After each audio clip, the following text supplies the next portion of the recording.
Hello बच्चों, let's read this question. A man carries a load on his head through a distance of 5 meters. The maximum amount of work done in when he question में क्या बोला है कि एक man है जो एक लोड उसके ऊपर कैरी कर रहा है और ये डिस्टेंस 5 मीटर गया। तो हमको ये बोला है कि maximum amount of work done, सबसे ज्यादा वर्क डन कब होगा। ऑप्शन वन में मूव इन इंक्लाइन प्लेन, या move over horizontal plane, lift in vertically upward, या नॉन ऑफ दिस। तो क्वेश्चन में बोला है कि इंक्लाइन प्लेन में जब जाएगा तभी ज्यादा होगा, या हॉरिजॉन्टल प्लेन में जब जाएगा तभी ज्यादा होगा, या लिफ्ट वर्टिकली वर्टिकली जाएगा तभी ज्यादा होगा, या कुछ भी इसमें नहीं है सही। तो उसके लिए जो की कंसेप्ट है पहले देख लेते हैं।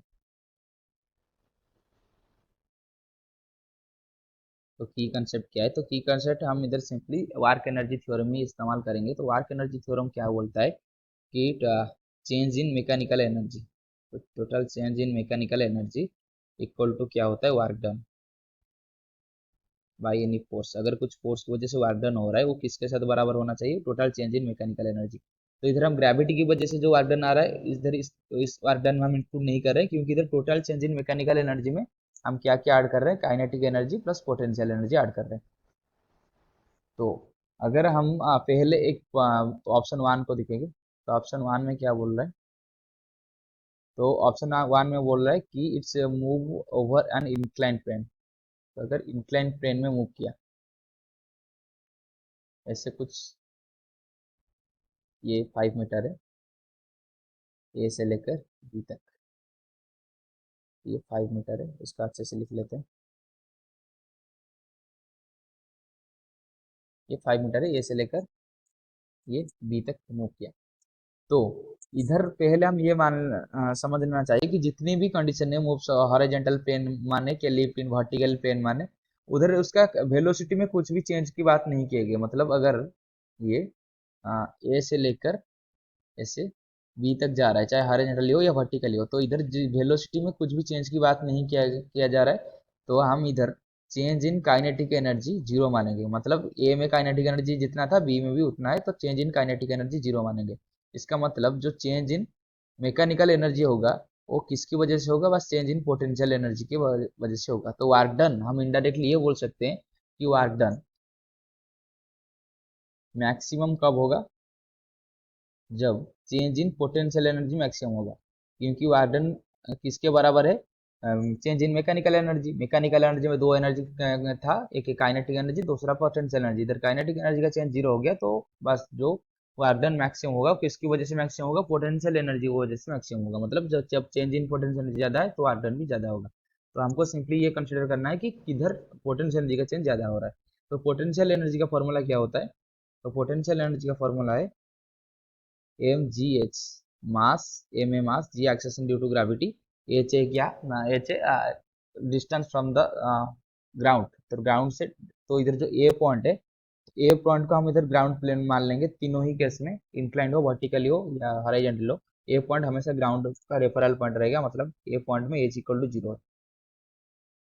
तो इसका मतलब एम जी तो कांस्टेंट है, एम है लोड, जी एक्सेस ड्यू टू ग्रेविटी, तो एच बस देखेंगे कि ग्राउंड से वर्टिकल हाइट किसके ज्यादा है। ये क्या है, ये है वर्टिकल हाइट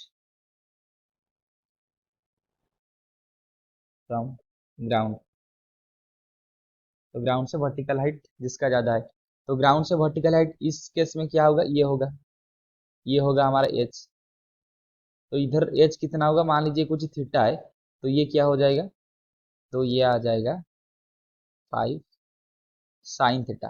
तो साइन थीटा का वैल्यू 0 से लेकर 1 तक होता है। इसका मतलब ये जो एच है वो हमेशा लेस देन 5 होगा। तो इस केस में एच लेस देन 5 आया 1 में। तो अगर केस टू की बात करें, तो केस टू में क्या बोला है, केस टू में बोला है लिफ्ट हॉरिजॉन्टल प्लेन। तो हॉरिजॉन्टल प्लेन में मूव करेगा, तो हॉरिजॉन्टल प्लेन में जब मूव करेगा वो क्या होगा, हॉरिजॉन्टल प्लेन मतलब ऐसे ही मूव करेगा।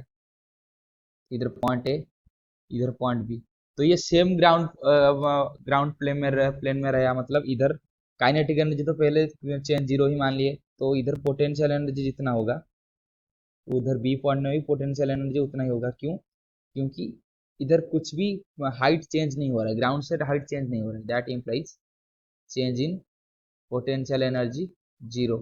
दैट इम्प्लाइज वर्क डन कितना होगा, 0 होगा। मतलब इधर वर्क डन 0 हो रहा है, मतलब सबसे कम वर्क डन इधर ही मिल रहा है।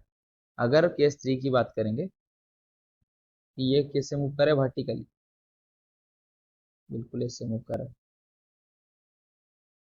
ए से लेकर बी तक, तो काइनेटिक एनर्जी का चेंज तो 0 है।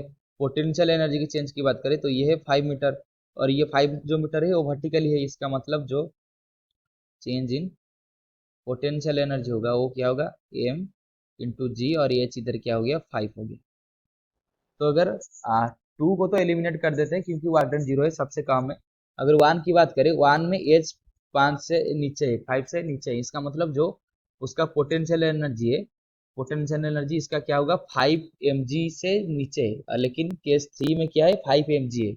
मतलब केस 1 और केस 3 के अंदर ज्यादा किसका है, केस 3 का। मतलब जब वर्टिकल में मूव कर रहा है तो उसका चेंज इन पोटेंशियल एनर्जी ज्यादा आ रहा है 1 के कंपैरिजन में। इसका मतलब जो केस 3 है उधर वार्डन ज्यादा होगा, यानी कि जब वर्टिकल प्लेन में मूव करे उसका वार्डन ज्यादा होगा। तो अगर ऑप्शन की बात करें सही ऑप्शन, तो option 3 lift shift vertically upward, तो option 3 is the right answer. I hope you have understood this question. Best of luck.